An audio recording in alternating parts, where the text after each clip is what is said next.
Gauteng has been called the engine room of the South African economy, but the political outcomes in the province will also determine the course of the rest of the country. Just yesterday, the DA leader in Gauteng, John Moodey, resigning from the party. Today, the party hitting back, as you've just heard. Well, how will this affect the gains that the party has made in the province? Or could the ANC be punished for corruption? Professor Somadoda Fikeni of the University of South Africa joins me now to discuss this further. Dr. Fikeni, good evening, and thank you so much for your time tonight. I think it will be important for us to begin perhaps with just what is the lay of the land following this resignation that we've seen by John Moodey. Well, I do think that it puts the DA in an awkward position. If it was just an isolated Moodey resignation, it would have been easier for them to tackle him by saying these are the charges.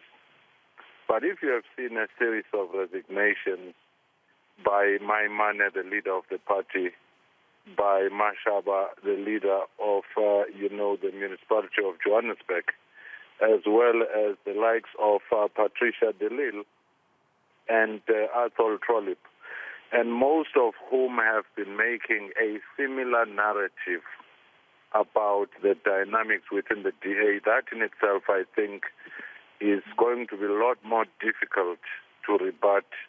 And this happening in the heartland of South African economy, Gauteng, where most parties gain most of their voters, it is actually going to be a challenge for the DA.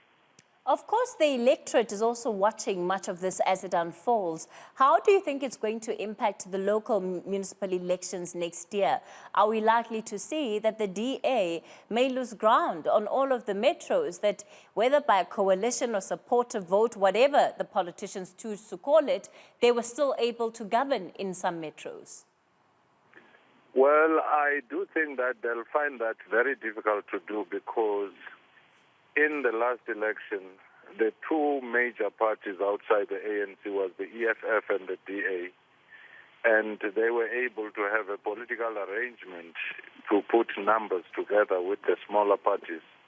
But in this particular situation, you do have a very serious fault line or fallout between the EFF and the DA, as well as some of the parties that are emerging, like Action SA, having walked away in a bitter contest with the DA. So forming a coalition that's going to be stable is going to prove to be very difficult with those players.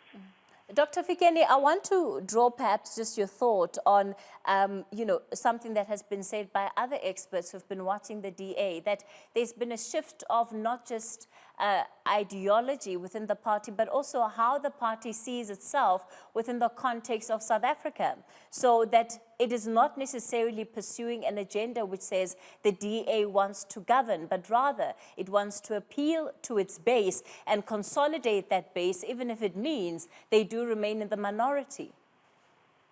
Well, that would be a change of position, because DA was beginning to see itself as governing, and they had seen this experiment with the city of Cape Town and then Western Cape.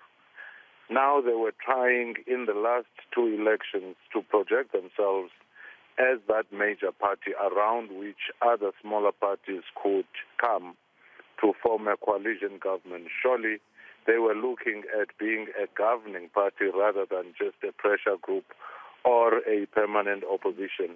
But now the retreat itself might have a number of implications.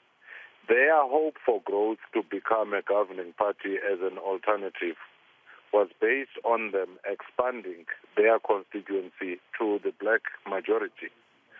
And now that there is so much discontent among some of their constituencies who happen to be black, who are uncomfortable about the new policy stance where race is being dished and the group experience in favor of individual experiences.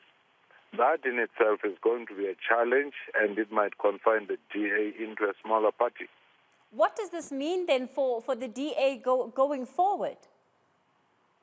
It simply means that it would be a strong, small opposition that may even be overtaken over the years in its second spot.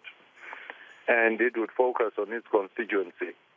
And it might as well be that its main worry in its policy position may appeal more to those in the white community who had drifted towards the FF+, because they felt that the DA was no longer catering for their interests, or there was no policy clarity on issues such as land, such as affirmative action, and many other things. So that in itself, if they were to retreat into that space, they may even lose the ideological identity of being a liberal party, because elsewhere, once you drift in the conservative direction in countries like the US, you'd be classified as conservative in the Republican mode.